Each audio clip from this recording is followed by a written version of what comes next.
A'udzubillahi minasyaitonirrajim. Bismillahirrahmanirrahim. Alhamdulillahirabbil alamin alladzi anzala sakinatan fi qulubil mu'minin liyazdadu imanan ma'a imanihim. Asyhadu an la ilaha illallah wahdahu la syarikalah wa asyhadu anna Muhammadan abduhu wa rasuluhu la nabiyya ba'd. Rabbi shrah li sadri wa yassir li amri wahlul 'uqdatam min lisani yafqahu qawli. Subhanaka la ilma lana illa ma 'allamtana innaka antal alimul hakim. Wa subhanaka la fahma lana illa ma fahamta lana innaka antal jawadul karim. Wa qur rabbi zidna ilman wa ba'd. Allahumma ighfir lana wa li walidina wa li ulama'ina wa masyaikhina. Allahumma albishum libasan sihatin wal afiyah. Allahumma ighfir lana khati'atina wa jahlana wa israfana fi amrina. Allahumma ighfir lana ma qaddamna wa ma akharna wa ma asrarna wa ma a'lanna wa ma anta a'lamu bihi minna. Antal muqaddim wa antal muakhir wa anta ala kulli syai'in qadir. Allahumma inna nas'aluka hubbak wa hubba rasulik. Wa sallallahu ala sayyidina Muhammad wa ala alihi wa sahbihi wasallam. Alhamdulillahi rabbil alamin.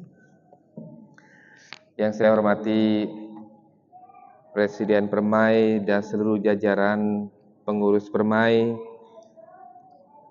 Dewan Pembina dan EJK Takmir Masjid, Sholihin, juga pengajian Janjabil, bapak-bapak dan ibu-ibu yang dirahmati Allah Subhanahu wa taala semuanya.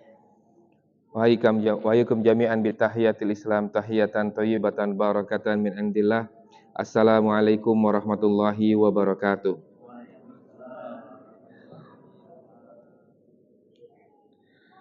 Alhamdulillah, puji dan syukur senantiasa kita panjatkan kepada Allah Subhanahu wa taala yang telah memberikan banyak sekali kenikmatan kepada kita semuanya. Wabil khusus nikmat iman dan Islam yang Allah Subhanahu wa taala masih berkenan untuk menitipkannya ke dalam hati-hati kita semuanya.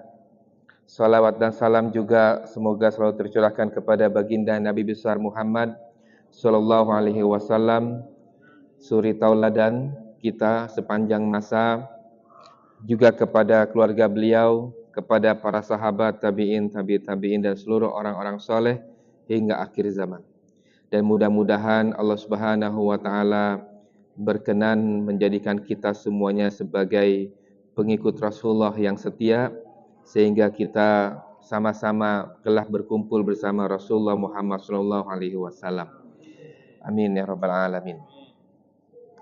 Untuk tema malam ini melanjutkan 1 bulan yang lalu terkait dengan memahami dan mengambil pelajaran dari dinamika rumah tangga Rasulullah Muhammad sallallahu alaihi wasallam, wabil khusus lagi mengambil pelajaran daripada Quran surat At-Tahrim, ya.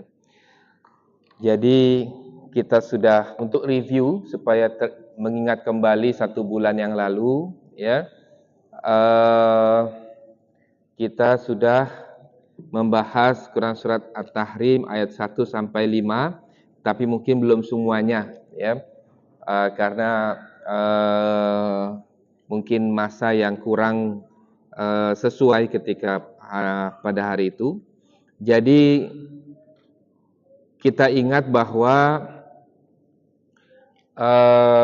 beberapa ahli tafsir mengungkapkan di antara asbabun nuzul atau sebab diturunkannya ayat Al-Quran terkait di awal-awal Quran surat At-Tahrim, ya, khususnya ayat 1 sampai ayat 5, itu karena peristiwa ada 2, ya. Yang pertama, peristiwa ketika Rasulullah Muhammad SAW sedang berduaan bersama Maria Al-Qibtiyah di rumahnya, atau ada yang mengatakan di kamarnya atau bilik Hafsah, ya. Karena ada beberapa literatur yang menuliskan bahwasanya Saudah, Aisyah dan Hafsah itu tinggal di atap yang sama. tapi berlainan bilik, kamar, ya. Sedangkan istri-istri yang lain itu ada rumah-rumahnya sendiri. Tapi ada juga yang mengatakan mereka rumahnya berlainan, ya. Itu tidak menjadi perdebatan.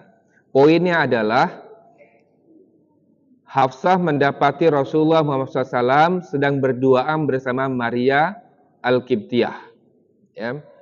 Nah, mungkin ada yang bertanya-tanya, kenapa Maria Al-Qibtiyah ada di rumah Hafsah? Ya. Nah, jawabannya kalau kita mengikut para ulama yang mengatakan bahwa Maria Al-Qibtiyah itu statusnya bukan istri, tetapi budak, ya, atau hamba sahaya. Ya. Sehingga Maria itu bisa ikut Rasulullah kemana saja, karena dia sebagai hamba sahaya. Jadi ke rumah Hafsah ikut boleh kalau Rasulullah mau, ke rumah Aisyah juga boleh, ya, karena statusnya hamba sahaya. Maria Al-Qibtiyah adalah hadiah atau pemberian dari Raja Maukukis dari Mesir. Ya. Jadi yang memberikan Rasulullah ketika setelah Fatu Makkah, Rasulullah itu mulai berkirim surat, ya, berkirim surat ke beberapa negeri, di antaranya negeri Mesir. Nah, negeri Mesir itu kemudian sebagai good gesture, sebagai tanda baik gitu ya. Nah, kan kalau Raja Kisra dibunuh utusan Rasulullah, ya. Kalau ini enggak, tapi diberikan hadiah. Ya, hadiahnya adalah 2 orang hamba sahaya, adik kakak, Maria dan adiknya. Adiknya dinikah oleh sahabat yang lain, sedangkan Maria itu menjadi hamba sahaya Rasulullah SAW. Ada literatur juga yang mengatakan Maria sebagai istri, tapi itu tidak masalah. Kayak itu hanya sekedar perbedaan penafsiran. Cuma kalau kita kemudian mendapati bahwa Maria ada di rumah Hafsah, maka boleh jadi status yang benar adalah hamba sahaya. Karena kalau istri mestinya dia diam di tempatnya, ya. Tapi kalau hamba sahaya dia bisa ikut, ya. Tapi Allah alam, ya. Kemudian Hafsah merasa ketika itu Hafsah sedang keluar, kemudian kembali ke rumahnya, didapati Rasulullah berduaan dengan Maria. Kemudian Hafsah merasa terbakar, ya. Kemudian ingin segera bergegas meninggalkan itu, ya. Tapi Rasulullah kemudian sempat berkomunikasi, meminta agar Hafsah merahasiakan ini, ya, daripada Aisyah radhiyallahu anha, ya. Jadi minta dirahasiakan. Nah, qadarullahnya Hafsah kemudian memberitahukan kepada Aisyah, ya, radhiyallahu anha. Sehingga hal ini membuat Rasulullah merasa tersinggung. Ya, Rasulullah merasa tersinggung, ya. Nah, tapi maaf, sebelum ke sana, ya, Rasulullah sempat berjanji dulu. Ya, berjanji bahwa Rasulullah tidak akan menyentuh Maria Al-Qibtiyah. Ya, itu dulu. Jadi Rasulullah berjanji tidak menyentuh Maria Al-Qibtiyah. Kisah yang kedua terkait dengan Rasulullah Muhammad ini persekongkolan nampak negatif ya. Tapi kerjasama antara Aisyah dengan Hafsah untuk mengatakan nanti kalau Rasulullah kembali dari rumah Zainab binti Jahsy, katakan mulutnya bau buah maghafir, yaitu buah yang rasanya manis tapi baunya nggak enak gitu, ya. Nah, kemudian setelah itu kembalilah Rasulullah, ya. Betul ternyata gitu ya. Begitu Rasulullah kembali, dua-duanya mengatakan ada bau apa? Kira-kira bahasa kita mungkin gitu ya. Bau banget gitu ya. Bau apa nih gitu ya? Kayak bau buah maghafir gitu. Kata Rasulullah, enggak, saya baru habis minum madu dari rumahnya Zainab gitu. Nah, Rasulullah tahu yang dimaksud mereka itu, mereka nggak suka kalau Rasulullah itu minum madu di rumahnya Zainab. Maka Rasulullah kemudian berjanji kalau gitu aku nggak akan melakukannya lagi gitu. Nah, jadi ada 2 kisah itu. Kalau Ibnu Katsir mengatakan yang paling kuatnya adalah yang kedua. Cerita yang kedua. Ya. Makanya menggunakan cerita yang kedua, yaitu yang buah maghfir tadi. Ya. Nah, Allah Subhanahu wa taala ya menegur Rasulullah SAW disebabkan beliau mencoba mengharamkan apa yang Allah Subhanahu wa taala telah halalkan ke atas dirinya. Maka ayat satunya Allah Subhanahu wa taala berfirman, A'udzubillahi minasyaitonirrajim, Bismillahirrahmanirrahim. Ya ayyuhan nabiyyu lima tuharrimu ma ahallallahu laka tabtaghi mardata azwajik wallahu ghafurur rahim.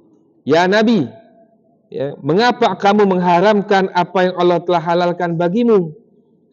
Kamu mencari kesenangan hati istri-istrimu, ya. Dan Allah Maha Pengampun lagi Maha Penyayang. Maksudnya pertanyaannya, kamu lebih takut sama istrimu, ya, daripada sama aku, gitu pertanyaannya. Ya. Sehingga untuk menyenangkan istri-istrimu, engkau tukar yang halal jadi haram, gitu kan? Jadi yang mana nih? Gitu. Ditegur oleh Allah. Ya. Kemudian pada ayat yang keduanya, qad faradallahu lakum tahillata aymanikum wallahu maulakum wa huwal alimul hakim. Sesungguhnya Allah telah mewajibkan kepada kamu sekalian membebaskan diri dari sumpah-sumpahmu. Ya. Jadi kalau sumpah atau janji itu sesuatu yang bertentangan dengan syariat, itu enggak mengikat. Enggak ada itu. Ya. Dan Allah adalah pelindungmu dan Dia Maha mengetahui lagi Maha bijaksana. Jadi tidak ada seorang pun yang boleh mengharamkan apa yang telah dihalalkan Allah, dan sebaliknya. Jangan mengharamkan yang halal, jangan juga menghalalkan yang haram. Dua-duanya sama dosanya. Ya, tidak boleh. Ya. Jika ada yang melakukan itu, maka hukum itu tidak sah dan tidak berlaku bagi dirinya. Ya. Nah, hal ini berlaku pada segala sesuatu. Bahkan pada istri jika suaminya bertekad mengharamkan istrinya bagi dirinya. Jadi kadang-kadang suami itu mengharamkan istrinya bagi dirinya. Tapi kadang dengan niat, kadang nggak ada niat. Misalnya contoh ya, istrinya lagi datang bulan. Jadi diharamkan itu maksudnya pada malam-malam di datang bulan itu saja. Bukan ada niat untuk mentalak misalnya, ya. Maka itu hanya pada itu saja. Ya, kecuali di sini dikatakan ahli fikih berpendapat jika ia mengharamkan istrinya dengan niat mentalaknya, maka itu sudah jatuh talak. Jadi dia menjauhi istrinya dengan niat ditalak gitu. Maka jatuh sudah talaknya. Ya. Tapi kalau niat menjauhinya untuk malam-malam tertentu, misal Rasulullah itu menjauhi istrinya, mengharamkan dengan istrinya di malam-malam Ashrul Awakhir Ramadan. Itu bukan mentalak, karena nggak ada niat mentalak, hanya niat untuk memperbanyak ibadah di 10 malam terakhir Ramadan. Jadi dia mengharamkannya supaya jangan ke sana dulu gitu. Beribadah dulu sama Allah, itu malam-malam yang tidak biasa gitu. Tapi kalau mengharamkannya, menjauhinya untuk mentalaknya, maka jatuh talaknya. Jadi itu kembali kepada niatnya. Ya. Nah, ini kandungan dari ayat yang kedua. Gitu ya, dari ayat yang kedua. Jadi yang pertama dengan yang kedua. Ya. Jadi tidak bisa kita ini mengharamkan yang halal. Ya. Misalnya apa yang sudah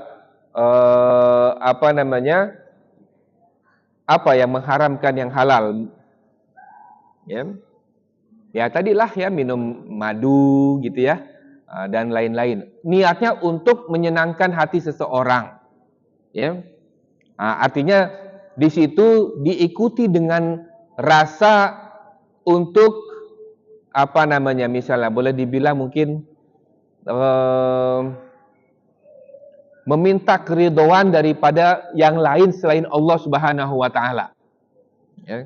Niatnya untuk mengambil ridho daripada sesuatu selain Allah Subhanahu wa taala. Artinya dia berbuat itu bukan karena Allah, tapi karena untuk menyenangkan seseorang. Ya, menyenangkan seseorang. Nah, ini nggak boleh ya. Atau misalnya menghalalkan yang haram. Oh, kalau menghalalkan yang haram banyak contohnya. Korupsi. Ya. Alasannya apa? Karena alasannya istri saya mau tas Hermes. Dia korupsi beli tas Hermes. Hermes atau Herpes? Hermes ya. Nah, gitu kan. Mau tas kulit buaya, macam-macam. Akhirnya menghalalkan yang haram. Nah, itu udah jelas nggak boleh. Ya, korupsi, ya, kemudian mencuri dan lain-lain. Ya. Baik. Nah, kemudian masuk pada ayat yang ketiga, ya. Ayat yang ketiga, wa idz asarra an-nabiyyu ila ba'di azwajihi hadisan. Dan ingatlah ketika Nabi membicarakan secara rahasia kepada salah seorang dari istri-istrinya, yaitu maksudnya Hafsah, ya, sebuah peristiwa. Falamma nabba'at bihi wa azharahu Allahu alaihi. Maka ketika Hafsah menceritakan peristiwa itu kepada Aisyah, Allah memberitahukan hal tersebut, semua pembicaraan antara Hafsah dengan Aisyah, ya, kepada Rasulullah SAW. Dikasih tahu semuanya. Dijembreng gitu istilahnya. Nggak ada yang ditutup-tutupi. Ya. Arrafa ba'dahu wa a'rada an ba'din. Ya. Tetapi Rasulullah hanya memberitahukan sebagian, menyimpan sebagian. Nah, ini juga termasuk akhlak. Ya. Kalau udah tahu semuanya, ya udah gitu. Ya. Kalau mau dibicarakan, bicarakan yang penting-penting saja. Yang memang kalau dibicarakan itu ada manfaatnya. Atau paling tidak ada yang bisa diambil manfaatnya. Bisa memperbaiki situasi. Kalau enggak, ya enggak usah. Jadi di sini juga Rasulullah mengajarkan, hatta kepada istri sekalipun. Biasanya kan kita sama istri dijembreng semua, dibuka gitu ya. Padahal enggak perlu juga. Ya. Rasulullah mengajarkan sini dalam surat direkam gitu ya, dalam sejarah, dalam Al-Quran, arrafa ba'dahu wa a'rada an ba'din. Jadi dibuka sebagian, ditutup sebagian, disimpan sebagian, enggak semuanya. Khawatir kalau dibuka semuanya dia jadi malu. Orang kan kadang-kadang kalau dijembreng semuanya malu. Ya. Wah, gini-gini. Padahal nggak ada manfaatnya juga. Ya, dikasih tahu itu. Hanya sekedar kepuasan kita aja supaya dia tahu, gua tahu lo ngapain gitu. Sekedar ingin memberikan status posisi bahwa saya mengetahui apa yang kamu lakukan gitu. Ya. Nah, ini juga akhlak ya di dalam berkomunikasi, ya. Nah, falamma nabba'aha bihi qalat man anba'aka hadza, maka tatkala Rasulullah memberitahukan itu, ya, lalu Hafsah bertanya, siapa yang ngasih tahu? Ya.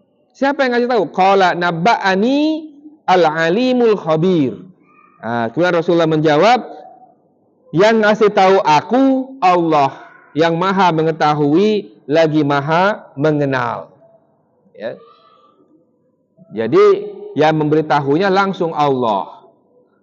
Tapi kalau istri kita bertanya begitu ke kita, jangan ini jawabannya. Nanti siapa yang ngasih tahu bang? Nabba'ani al-alimul khabir. Waduh, itu siapa ya? Itu macam dapat laduni kan? Tiba-tiba sut gitu ya. Dapat info. Jangan. Ya, jawab aja, ada deh, gitu kan, ada deh sumbernya, gitu ya. Misalnya, gitu kan, izin ke rumah, ya, suami lagi di rumah, izin bang, ada sholawatan nih, oke sholawatan, gitu ya. Tiba-tiba pulang sholawat, mampir dulu di kiulap, gitu kan, ditegur sama suaminya, dek, tadi ke kiulap ya, gitu. Kok tahu bang, gitu ya. Siapa yang ngasih tahu? Ada deh, gitu ya. Nah, izinnya mau, misalnya pengajian, ya, izinnya mau kemana, mampir dulu kemana-mana gitu, ya. Nah, ini hati-hati ya pola komunikasi seperti ini, karena, nah, ini ya, ini yang menjadi pemikiran saya nih dalam ini, ya. Jadi begini, dalam sejarah kita mendapati bahwa Rasulullah SAW itu menceraikan Hafsah. Ya. Jadi Rasulullah itu menceraikan Hafsah. Ya. Alasannya karena salah satu ya, daripada literatur yang kita dapatkan, ya, wallahu alam apakah ini benar atau tidak, tetapi para ahli sejarawan, para ulama itu selalu mengatakan alasannya karena Hafsah membocorkan rahasia Rasulullah kepada Aisyah. Ya. Jadi Hafsah membocorkan rahasia Rasulullah kepada Aisyah. Ya. Kemudian Rasulullah menceraikan Hafsah. Ya. Nah, di sini saya mencoba berpikir bagaimana ceritanya bisa begitu. Ya. Karena begini, Hafsah itu wanita di antara wanita yang paling cerdas yang ada di zamannya. Ya. Ketika Abu Bakar ingin membukukan Al-Quran, dikumpulkan dulu itu yang tertulis di papan, yang tertulis di daun, yang tertulis di kulit-kulit binatang. Setelah dikumpulkan, siapa yang memverifikasi itu? Hafsah. Ketika Utsman akan membuat mushaf-mushaf itu, Utsman meminta Hafsah untuk diuji dulu. Ini Qur'annya betul nggak? Mulai dari Al-Fatihah sampai An-Nas. Betul nggak ini? Gitu. Jadi bukan main-main Hafsah ini. Ini di antara wanita paling cerdas ketika itu yang ada, dan paling banyak puasanya, dan paling banyak sholatnya. Sehingga, ini dalam benak saya, ya, sebagai mahasiswa psikologi, ya, dalam benak saya, tidak mungkin Hafsah ketika berbuat salah, dia tidak minta maaf. Ya. Ada di sini yang mengatakan, enggak, Hafsah tidak minta maaf. Enggak berani saya berpikir begitu. Pasti Hafsah itu sudah minta maaf. Dan Rasulullah sebagai suri tauladan sepanjang masa manusia, tidak mungkin Rasulullah tidak memberi maaf. Pertanyaannya, kenapa masih terjadi perceraian? Kenapa Rasulullah masih mentalak Hafsah? Ya, saya cari-cari belum ada jawabannya. Selain pelajaran bagi umat Rasulullah Muhammad SAW bahwa setelah talak satu masih bisa rujuk tanpa dengan akad. Itu sudah jadi kajian fikih. Jadi kalau masih talak satu, masih dalam masa iddah, untuk rujuk nggak perlu akad baru. Ya, terus saja. Ya, setelah bergaul dia akan masuk lagi. Ya, suami istri lagi. Nggak perlu akad baru. Cuman yang saya menarik bukan di situ. Yang saya menarik adalah kenapa sampai ditalak kalau sudah minta maaf. Ya. Nah, ini yang kemudian saya mencoba untuk menghubungkan, mencari benang merah, ya, dari kajian itu. Ya. Jadi karena saya mengambil konsentrasi family psychology, coba dikait-kaitkan dengan Islam lah. Jadi Islamic family psychology. Mudah-mudahan jadi. Kalau nggak jadi ya nggak apa-apa. Ya. Jadi setelah saya pikir-pikir, saya renungkan, kemudian saya baca-baca referensi, ya. Laki-laki itu, ya. Jadi sisi kemanusiaan Rasulullah nih, ya, sebagai seorang suami, ya.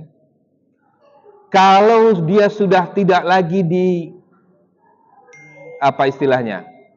disrespected, ya, tidak lagi dihormati, ya, tidak lagi didengar kata-katanya, ya, itu sudah selesai. Sudah selesai. Jadi kalau pepatah barat, ya, saya nggak tahu barat atau mana, saya lihatnya di TikTok sih sebetulnya. Katanya begini, without trust, there is no respect. Without respect, there is no love. Without love, there is no point to continue. Katanya begitu, katanya. Ya. Jadi saya coba, saya baca-baca TikTok, jangan-jangan, ya, memang ada sisi kemanusiaan Rasulullah sebagai seorang suami. Ketika minta istrinya, jangan diceritakan, malu, nggak enak saya. Tetap juga diceritakan. Jangan engkau lakukan. tetap juga dilakukan. Ya. Maka yang tersisa adalah ada ganjalan di hati suami. Ya. Ada ganjalan di hati suami itu. Gimana nih? Gitu ya. Nah, ketika ada ganjalan ini, ya, yang kemungkinan terjadi adalah ya, suami meskipun sudah memaafkan, susah untuk melupakan. Ya. Forgive, not forget, gitu katanya. Ya. Dia bisa memaafkan, tapi susah melupakan. Ya. Nah yang kedua, ya, nah ini yang kemudian terkait dengan kaidah di dalam fikih, ya, dar'ul mafasid muqaddamun ala jalbil masalih. Mencegah kemungkaran itu lebih utama daripada mengambil kebaikan. Ya. Kalau saya coba renungkan, Rasulullah adalah manusia yang paling faham syariah, paling faham pahala dan dosa. Ya. Rasulullah paling faham, nggak ada yang lebih paham daripada Rasulullah Muhammad SAW. Ya. Nah sekarang kalau dihubungkan dengan hadis-hadis yang ada, ya, ketika seorang istri itu malam-malamnya itu adalah malam-malam disertai dengan ketidaksukaan suami kepada dia, itu adalah malam-malam yang dilaknat oleh malaikat. Ya. Dan seorang suami ketika, jadi salah satu kewajiban suami selain pangan, sandang, papan, suami itu wajib menggauli istrinya dengan kasih sayang. Wajib. Itu salah satu kewajiban. Artinya kalau tidak diperlakukan dengan kasih sayang pasangannya itu, ya, maka dia sudah berbuat dosa. Karena namanya kewajiban kalau tidak ditunaikan berarti dia dosa. Ya. Nah, sekarang bagaimana seseorang itu bisa memberikan kasih sayang kalau dia sudah tersakiti? Kamu nggak dengar apa aku cakap, ya. Ya. Dan bagaimana kemudian si suami itu bisa memberikan maksudnya si istri itu bisa melalui malamnya itu dengan rahmat dari malaikat, rahmat dari Allah dan para malaikat. Kalau sehari-hari suami itu sakit hati sama dia, ya. Bagaimana itu? Ya. Ini kan semua mafasid, mudarat ini semua, dosa ini semua. Ya. Masalahnya apa? Pernikahan, menjaga pernikahan. Ya. Tetapi mencegah dosa lebih utama daripada mengambil pahala. Ya. Mencegah mafasid, mudarat itu lebih utama daripada mengambil maslahah.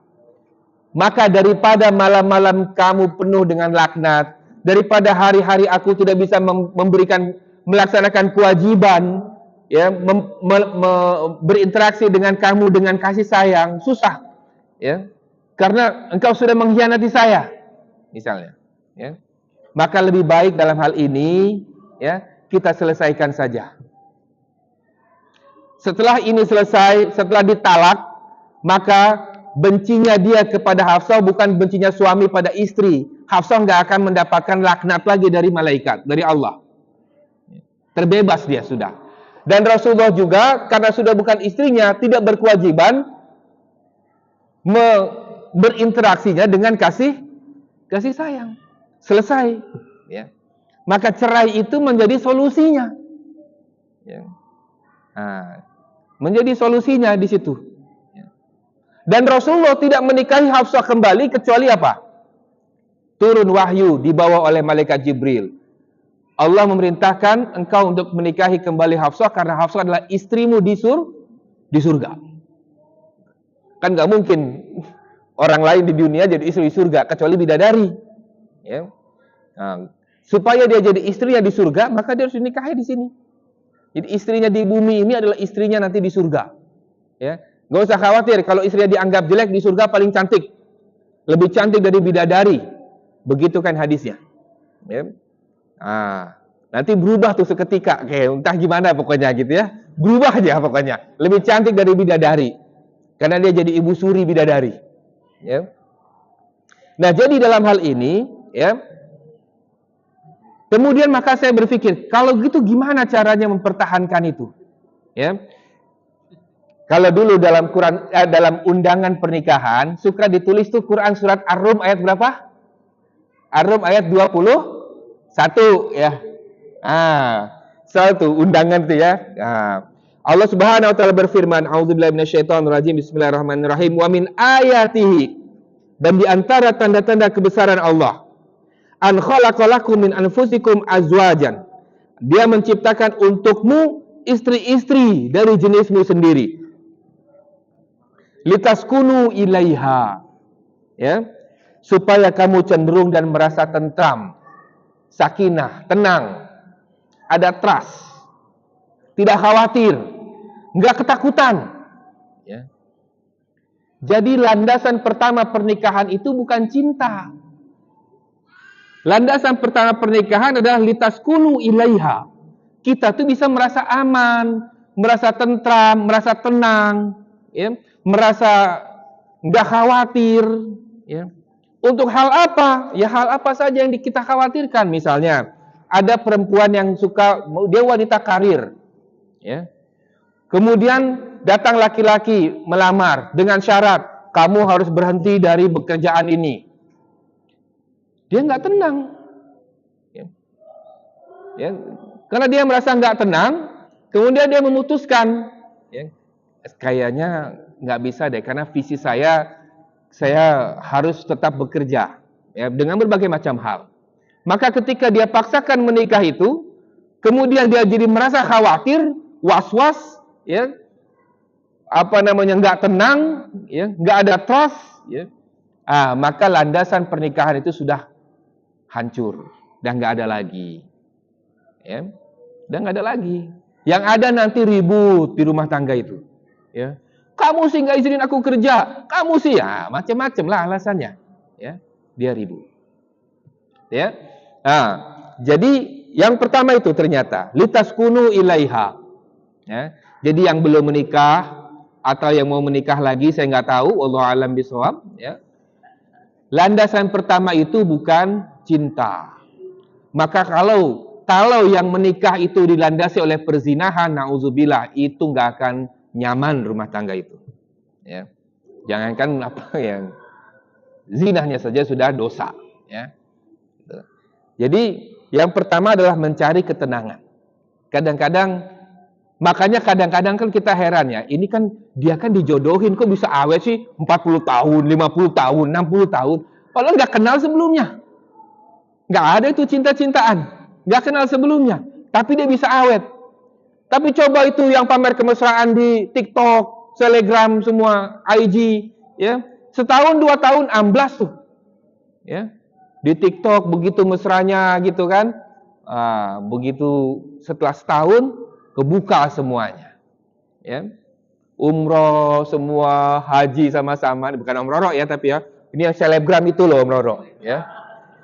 Haji sama-sama, pegangan tangan depan Ka'bah, tiba-tiba balik dari haji, yang satu selingkuh ke sana, satu selingkuh ke sini, nggak jelas, ya. Yang kedua baru, kalau ketenangan itu sudah ada, wa ja'ala bainakum mawaddatan warahmah, dan Allah akan ciptakan di situ, Allah akan datangkan di situ mawaddah warahmah. Tidak akan ada mawaddah warahmah kalau rumah tangga itu tidak tenang, nggak ada ketenangan rumah tangga itu. Bagaimana bisa ada? Nah, oleh sebab itu, ya, ya, yang dirasakan Rasulullah, saya pikir, ya, yang dirasakan Rasulullah itu sisi kemanusiaan sebagai seorang suami. Karena Rasulullah juga manusia, ya. Ada rasa kecewa, sama seperti ketika Rasulullah itu memaafkan Wahsy, tapi Wahsy disuruh pergi, ya. Wahsy itu masuk ke Islam, kemudian minta maaf ke Rasulullah. Kata Rasulullah, aku maafkan engkau, tapi tolong jauh-jauh, jangan deket-deket, aku nggak sanggup lihat engkau, ya.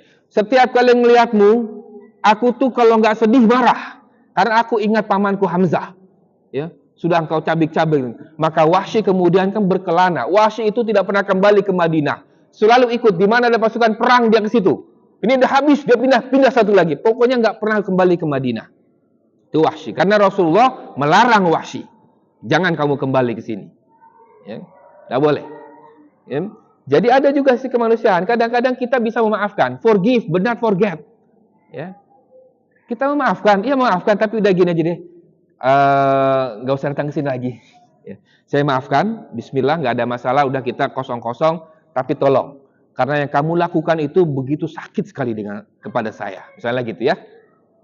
Tolong jangan kembali lagi. Tapi saya maafkan kamu, udah selesai urusan kita. Gitu. Kadang-kadang begitu. Ya. Kadang-kadang begitu. Ya. Baik. Atau kadang-kadang kan sering juga kita lihat ada suami istri yang sudah bercerai. Setelah bercerai tetapi hubungannya baik setelah bercerai. Baik hubungannya. Tapi kalau ditanya mau balik lagi enggak? Kayaknya kalau balik lagi mah enggak deh. Cukup dah kita kawan saja. Ya. Tapi baik saja hubungan. Ya gitu, karena ada anak, ada apa misalnya, ya. Ya sifat manusia berlainan, ya. Nah, baik kembali ke tadi. Jadi yang pertama tahapannya adalah ada rasa tenang, rasa aman, ada trust. Ini penting, trust. Bahwa seorang istri itu memiliki trust kepada suaminya. Trust itu macam-macam bentuknya. Ya. Misalnya, istri kalau mau keluar selalu minta izin. Ya. Kalau dia nggak ada trust, tadi ya kata orang barat tadi yang saya dapat di TikTok, without trust there is no respect. Kalau seseorang udah nggak ada trust dengan orang lain, nggak ada respect tuh. Pergi-pergi aja tuh istri. Suaminya ada di rumah, dia pergi-pergi aja. Ya. Nggak ngasih tahu, nggak apa gitu kan. Walaupun perginya ke pengajian. Ya. Walaupun zikir yang diucapkan di pengajian itu, sholawat yang diucapkan itu sebanyak 10.000 kali, kalau suaminya tidak ridho, statusnya masih suami istri, minta maaf, blong itu, nggak ada apa-apanya, kosong. Cuman ada capek saja sama ngerumpinya. Ya. Jadi yang pertama adalah trust. Ya. Tapi untuk memunculkan trust itu, laki-laki juga harus reliable. Ya. Harus reliable. Tunjukkan yang bahwa dia itu bisa dipercaya, yang dia itu bisa dijadikan sandaran gitu. Ya. Jadi ditunjukkan dulu. Ya. Kemudian yang kedua baru rasa mawaddah warahmah, ya rasa kasih dan sayang itu muncul. Ya. Ya, baik. Nah, sekarang mungkin maaf ya. 931. Oke. Masih lama ya? Oke, masih enak ceritanya ya. Sekarang bagaimana sikap kita hari ini? Atau boleh bilang apa ibrohnya? Apa pelajarannya dari kisah tadi? Ya, dari kisah tadi. Jadi saya mendengar Syekhuna Profesor Dr. Quraisy Shihab, ya. Ini salah satu yang YouTube-nya saya langganan, saya suka dengerin lah hampir tiap hari. Beliau pernah mengatakan gini, saya lebih suka orang yang hafal satu ayat tapi diamalkan, daripada hafal seluruh Al-Quran, nggak ada yang diamalkan. Ya. Jadi dalam tanda kata lain begini, kalau kita membaca satu ayat, kita tadaburi. Kemudian kita ambil ibrohnya, apa yang bisa kita ambil pelajaran dari situ, ya, bukan sekedar menghafal, ya. Kalau menghafal mungkin sekarang jutaan orang bisa menghafal Al-Quran, tapi nggak semua bisa mengamalkan apa yang Al-Quran itu termaktub dalam Al-Quran itu, ya. Nah sekarang dari situ, ya, dari kisah tadi, ya, kira-kira apa yang bisa kita jadikan pelajaran, ya. Tentunya yang pertama, kalau yang belum menikah itu tadi landasannya, ya. Menikah itu litaskunu ilaiha, ya. Kalau yang perempuan tentunya kepada laki-laki, yang laki-laki kepada perempuannya, agar dia bisa mendapatkan ketenangan dalam mewujudkan masa depannya, mewujudkan cita-citanya, semua tenang dia, ya. Sakinah. Ya, dia mendapatkan nyaman, tenang, ya. Cinta itu tumbuh nanti. Wa ja'ala bainakum, Allah akan menumbuhkan di antara keduanya itu, ya, mawaddah warahmah. Ya, berjalan dengan sendirinya. Ya, karena apa? Karena kalau sudah tenang, dia biasanya akan ada tadi trust, respect sampai kepada perasaan cinta tadi. Ya. Kemudian dari kisah Rasulullah bersama dengan Hafsah, ya, dan juga Aisyah dalam ayat 4 dan 5-nya, kemudian, ya, pelajaran adalah yang pertama, ini khusus bagi para istri, ya, agar tidak melakukan apa-apa yang tidak disukai oleh suaminya. Ya. Alhamdulillahnya talak itu ada di tangan suami, karena biasa suami itu panjang mikirnya. Ya. Dia tuh kalau orang berbuat salah pada dirinya, laki-laki pada umumnya, ya, itu dia akan merenung dulu. Dia akan mikir, respon nanti. Dia mikir dulu, dia ambil, dia serap dulu, ya. Jadi nggak responsif. Jadi kalau ada laki-laki yang responsif, nanti kayak perempuan, ya. Nah, jadi kalau ada sesuatu itu datang, tunggu dulu, walaupun terasa sakit, dok, misalnya gitu ya, kayak ketusuk atau kayak ketonjok gitu ya, diam dulu, proses dulu. Laki-laki umumnya begitu. Jadi alhamdulillah itu, ya, hak talak itu pada laki-laki. Kalau pada perempuan, wah, kecubit dikit langsung ditalak suaminya. Ya. Kamu, gitu ya. Aku ceraikan kamu. Ya, senang sekali. Satu hari bisa berapa kali ditalak. Ya. Tapi kalau laki-laki enggak. Ya, secara umum seperti itu. Ya. Oleh sebab itu, ya, respect. Ya. Kalau dalam kajian psikologi itu memang, ya, yang paling susah untuk perempuan itu adalah memberikan respect kepada lelaki, suami khususnya. Yang paling berat untuk lelaki atau suami itu adalah berlaku kasih sayang pada istrinya. Contoh, baru tadi pagi itu, ya, saya lagi naik mobil, ya kan, mengarahkan kalau dari Ban 3 tuh ke Jerudong sana, ya, mau ke UBD gitu kan. Lihat, ya. Lagi jalan pagi, ya. Ada satu pasang, udah nampaknya sih udah sangat senior nampaknya gitu ya.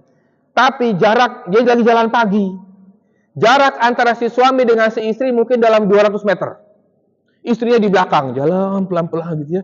Suaminya di depan udah jalan duluan. Gitu ya. Nampak, ya. Laki-laki memang berat untuk berlaku kasih sayang pada istrinya. Berat. Ya. Kalau ada laki-laki yang bisa menunjukkan kasih sayangnya secara eksplisit, itu bonus buat istrinya. Itu memang anugerah dari Allah. Mungkin karena istrinya rajin beribadah. Kayak Ustadz Fakih misalnya gitu ya. Wah, kemana-mana istrinya dipamerin sebagai mahasiswi. Ya, gitu kan. Nah, jadi itu bonus. Ya. Perempuan on the other hand, itu paling susah respect sama suaminya. Kalau perlu suaminya dibantah dulu. Kalau udah selesai baru dia nurut. Nggak bisa sekali urut, sekali omong, langsung ikut. Pasti dia bantah dulu. Ya. Kalau nggak bisa dibantah kecuali udah naik suaranya, baru kemudian. Berat. Ya. Maka itulah yang paling besar pahalanya perempuan itu taat pada suaminya.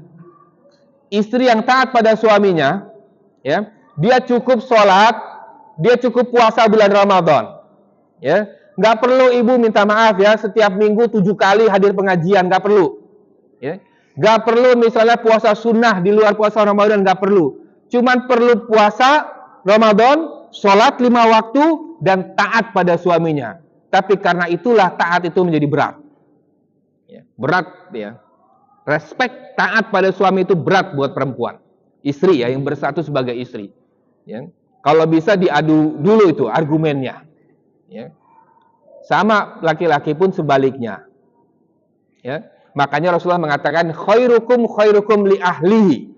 Yang terbaik di antara kalian adalah yang paling baik untuk keluarganya, yang paling bisa berkasih sayang pada keluarganya. Itu yang paling baik. Saya pun masih belajar. Maaf saya ngomong begini bukan yang paling baik, tapi masih belajar. Saya hanya menyampaikan. Sehingga Rasulullah mengatakan dan aku yang paling baik kepada keluargaku. Tapi itu Rasulullah menceraikan Hafsah. Artinya, sebaik-baiknya lelaki jangan diinjak-injak. Gitu. Ya. masih ada pride laki-laki itu. Ada harga dirinya. Apalagi perlakuan disrespectingnya itu di depan umum. Misalnya lagi kondangan gitu kan. Kan kondangan rame orang tuh, lagi ngambil piring segala macam, piringnya dilempar tuh gitu. Wah, itu luar biasa. Yaitu bentuk pembangkangan istri mungkin yang tinggi itu. Karena di depan umum, ya. Walaupun tidak di depan siapa-siapa saja sudah dikatakan membangkang. Kalau di depan umum lebih teruk lagi, ya. Nah, jadi kita perlu berhati-hati, ya. Lalu bagaimana sikap kita? Nah, ini bisa dibuka di Quran surat At-Taghabun. Quran surat At-Taghabun ayat 14. Allah Subhanahu wa taala berfirman, A'udzubillahi minasyaitonirrajim. Bismillahirrahmanirrahim. Ya ayyuhalladzina amanu inna min azwajikum wa auladikum aduwwan lakum fahdharuhum wa in ta'fu wa tasfahu wa taghfiru fa innallaha ghafurur rahim. Ya ayyuhalladzina amanu, hai orang-orang yang beriman, inna min azwajikum wa auladikum aduwan, bahwa sesungguhnya di antara istri-istri kamu dan anak-anak kamu itu ada yang menjadi musuh bagimu. Fahzaruhum, maka berhati-hatilah kamu terhadap mereka, ya. Hati-hati, ya. Kemudian wa in ta'fu wa tasfahu wa taghfiru, ya. Dan jika kamu maafkan, tidak jadi dimaafkan, ya. Kemudian wa tasfahu, tidak dimarahi, wa taghfiru, dan engkau ampuni segala kesalahannya, ya. Fa innallaha ghafurur rahim, maka sesungguhnya Allah Maha Pengampun lagi Maha Penyayang. Ya. Jadi kuncinya supaya langgeng, ya, supaya terhindar dari perceraian, ya. Kita perlu menyadari bahwa istri-istri dan anak, kalau yang istri berarti suami dan anak, kadang-kadang dia bisa menjadi musuh bagi kita. Maksudnya musuh di sini kalau dalam beberapa tafsir adalah musuh itu adalah dia menjadikan kita ini jauh dari agama. Mau datang pengajian Janjabil, ditarik dulu sama istrinya, "Bang, nanti ajalah, tidur dulu sini." Misalnya gitu ya. Istrinya juga sama, mau belajar ngaji, "Bang, kita kan belum bisa ngaji." Ya. Terus ya kita mulailah dari Iqra, nggak usah, ya. Nggak usah, kita udah tua, nggak usah belajar lagi. Nah, ini perlu dengar ceritanya Abdurrahman Al-Haffar. Nah, yang mulai belajar umur 50 tahun, Allah berikan umur panjang sehingga sekarang menjadi seorang ulama besar di Suriah. Ya, Abdurrahman Al-Haffar. Ya, rahimahullah. Kembali tadi. Jadi suami atau istri, anak-anak itu bisa menjadi penghalang kita mendekati Allah Subhanahu wa taala. Berhati-hatilah. Dan kalau itu sudah terjadi, istri atau anak itu kemudian sudah berbuat seperti itu, wa in ta'fu wa tasfahu wa taghfiru. Ya. Maafkan, jangan dimarahin, ampuni kesalahannya. Ya. Maafkan, jangan dimarahin, ampuni kesalahannya. Ya. Ini tips and tricks daripada Al-Quran supaya hati kita tenang dan rumah tangga itu langgeng, ya. Rumah tangga itu langgeng, hati tenang, rumah tangga langgeng, ya. Dan tentunya At-Tahrim ayat ke-6, ya, kita semua sudah paham ayat yang ini. Ya ayyuhalladzina amanu qu anfusakum wa ahlikum naran wa quduhan nasu wal hijaratu 'alaiha malaikatun ghilazun syidadun la ya'sunallaha ma amarahum wa yaf'aluna ma yu'marun. Hai orang-orang yang beriman, pelihara dirimu dan keluargamu dari api neraka yang bahan bakarnya adalah manusia dan batu. Penjaganya malaikat-malaikat kasar yang keras, yang tidak mendurhakai Allah terhadap apa yang diperintahkannya kepada mereka dan selalu mengerjakan apa yang diperintahkan. Wallahu a'lam bishawab. Saya harap ada manfaatnya daripada yang disampaikan ini. Mohon maaf atas segala kesalahan dalam penyampaian. Billahi taufik. Wassalamualaikum warahmatullahi wabarakatuh.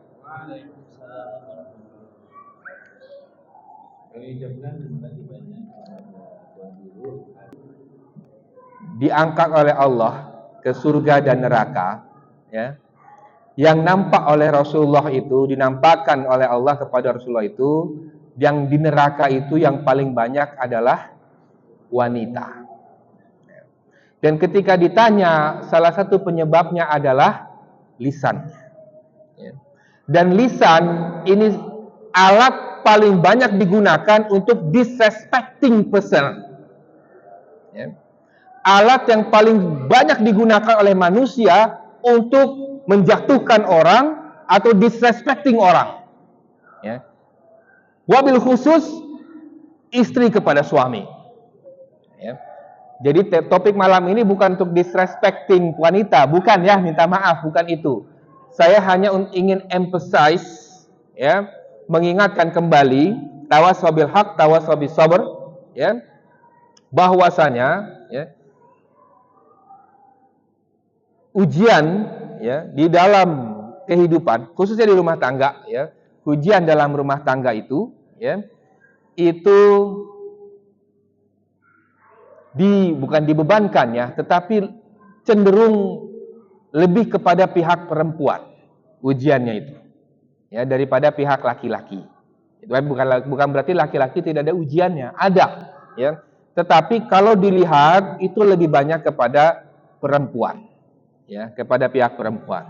Misalnya apa namanya, ya, ta'adud gitu, ya, berpoligami, perempuan yang kena, gitu kan. Kemudian apa namanya, kurang nafkah, perempuan lagi yang kena, ya. Tidak diperlakukan dengan kasih sayang, ya, perempuan lagi yang kena. Memang nampaknya lebih banyak perempuan yang terkena dampak dalam rumah tangga itu. Tetapi, ya, perempuan juga yang banyak terjebak di dalam rumah tangga itu. Itu yang mungkin perlu di-emphasize, ya. Perlu ditekankan dalam pembahasan pada kali ini, ya. Walaupun sebetulnya kuncinya sederhana saja, ya. Kuncinya adalah sebetulnya, ya, bagaimana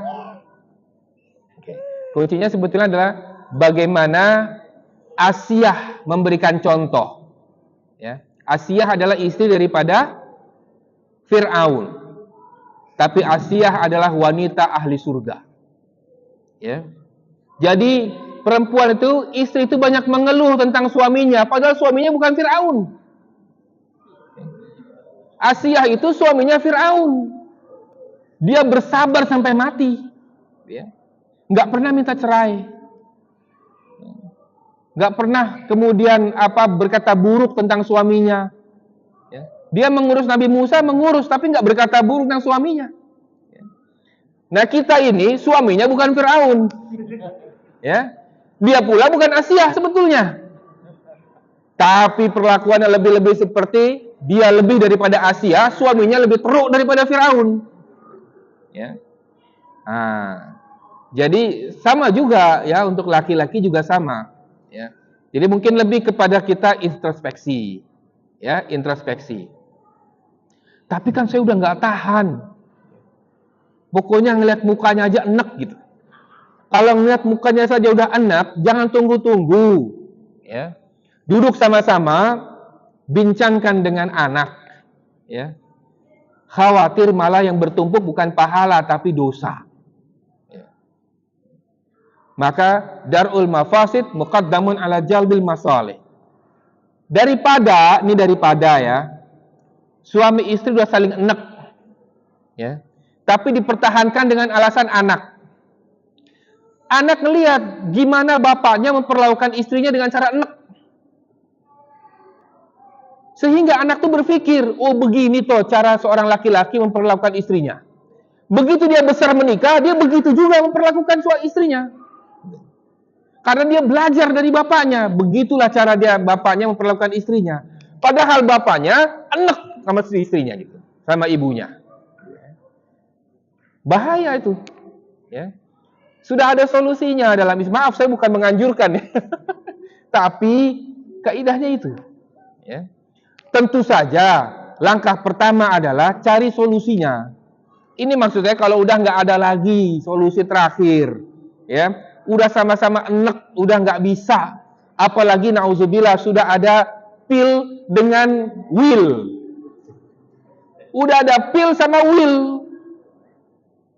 Walaupun cuma ada di TikTok gitu kan, tapi udah DM-an nauzubillah.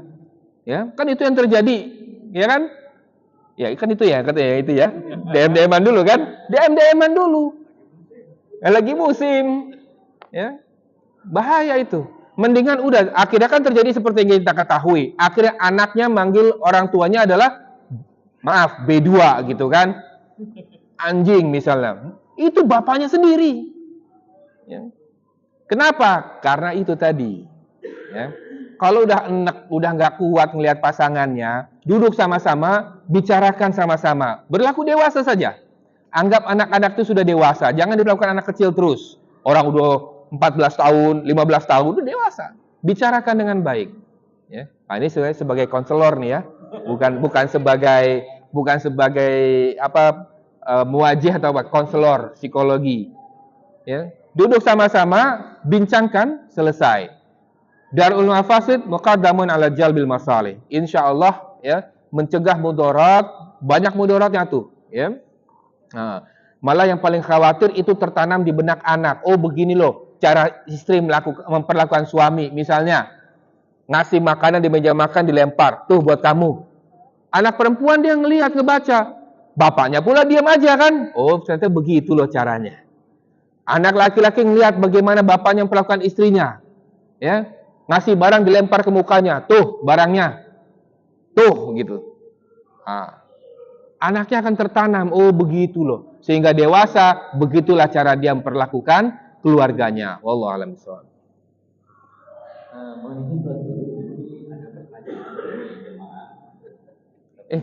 Ada? Ya ada 2 pertanyaan. Maaf. Ini pasti anonim ya? Anonim. Takut ya? Sayang. Boleh. Pertanyaan pertama dari hamba Allah nih. Hamba Allah. Minta maaf. Ini bukan dari saya. Ada 2 pertanyaan. Oh, monggo. Yang pertama, Sita. Yang pertama, berumah tangga, poin pertama adalah dipertahankan sebisa mungkin. Ya, itu poin pertama sebetulnya. Jadi dipertahankan sebisa mungkin. Kalau udah nggak bisa, baru dibincang dengan baik-baik. Ya. Nah, terkait pertanyaan pertama, kalau pasangan sudah dingin, kayak freezer gitu kan, disentuh aja, gitu ya, nggak mau gitu disentuh ya, dingin banget gitu. Ya ditanya dulu, ya, dipanasin dulu, ditanya dulu, ya. Kira-kira apa sebabnya? Biasanya sih udah kerasa, ngedret-det biasanya udah tahu apa itu sebabnya gitu kan. Ya jadi kalau misalnya udah ngerti gitu, ya. Nah, kalau sudah ngerti dan itu sifatnya adalah kesalahan dari si pasangan, yang pasangan juga jangan ragu-ragu untuk minta maaf sebetulnya. Ya. Jangan nunggu, ya. Tapi kalau ternyata dinginnya adalah karena ada pil atau will, ini lain cerita lah. Ya. Kalau dia laki-laki, kalau ada yang pernah dengar cerita Umar bin Abdul Aziz, ya. Umar bin Abdul Aziz, ya, itu pernah menyukai salah satu budaknya, ya, budak perempuannya, ya. Kemudian beliau jatuh sakit, ya. Sakitnya itu panjang, ya. Sehingga si istrinya itu paham, ya. Jadi minta maaf ya, suami istri itu kayak setrum itu. Kalau suami udah ada pil, biasanya istri itu tahu, walaupun nggak tahu siapa orangnya. Tuh, yang ketawa tuh jadi korban tuh, yang ketawa. Gini. Atau kalau perempuan ada pil, ya itu tahu, biasanya suami juga tahu, tapi nggak tahu. mungkin kadang-kadang perempuan itu berharap suaminya tuh lebih mesra, tapi ini kok dia tuh acuh-acuh lebih. Oh, iya. Ya itu makanya. Berarti ini namanya perempuan ya? Iya. Oke. Semisal. Semisal.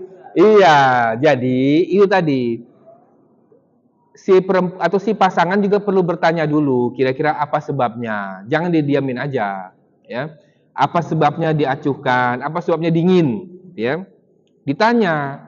Jadi si pasangan juga kadang-kadang dia bersikap dingin itu kan karena cari perhatian, kadang-kadang.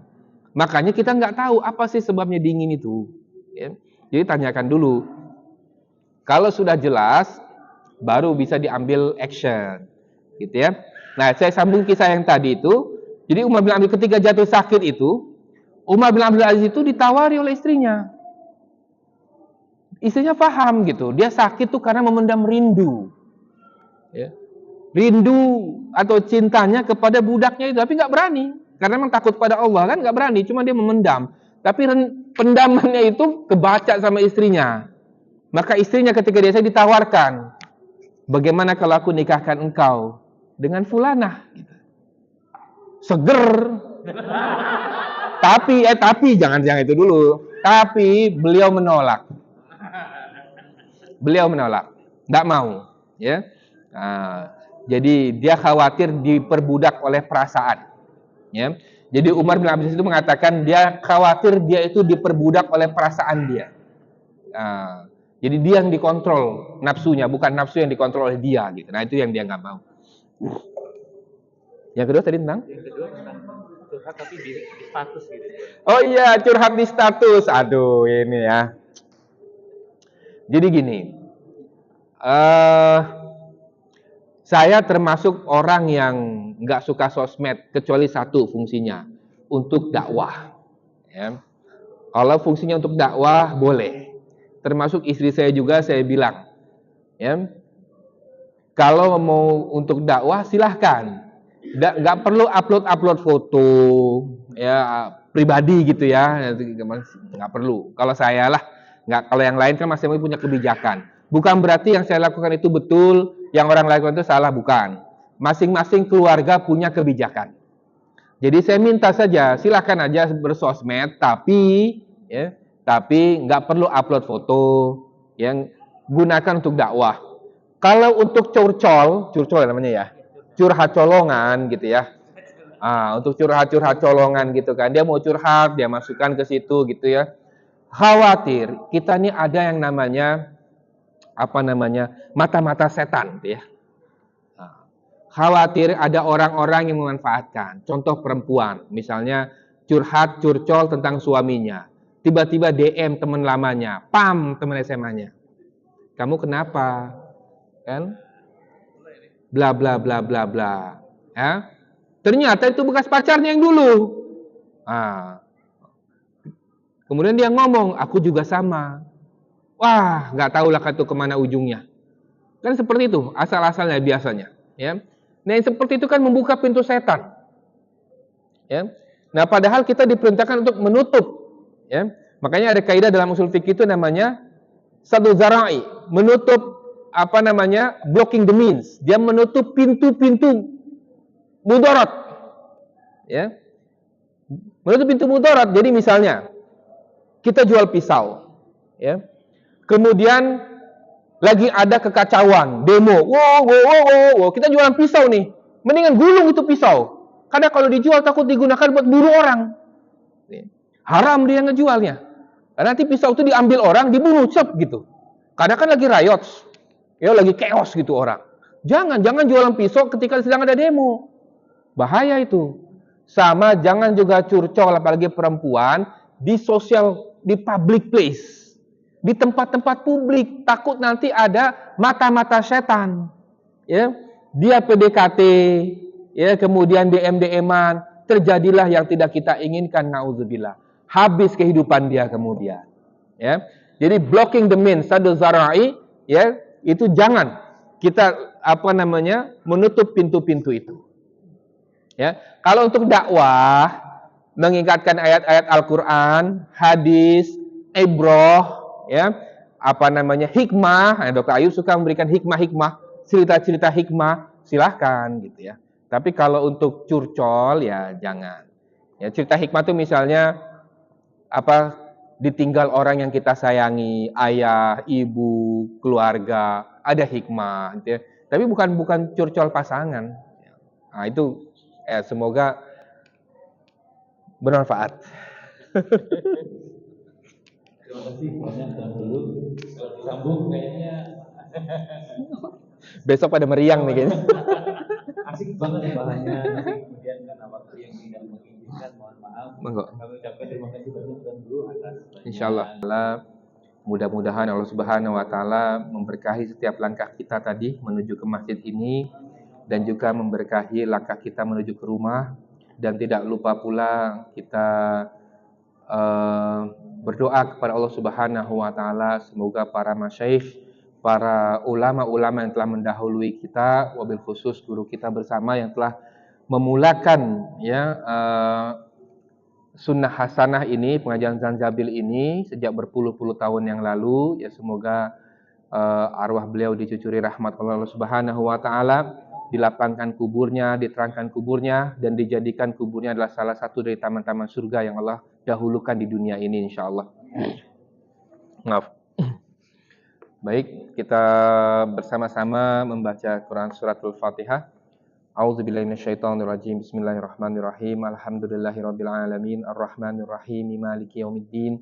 Iyyaka na'budu wa iyyaka nasta'in. Ihdinas siratal mustaqim. Siratal ladzina an'amta 'alaihim ghairil maghdubi 'alaihim waladdallin. Amin.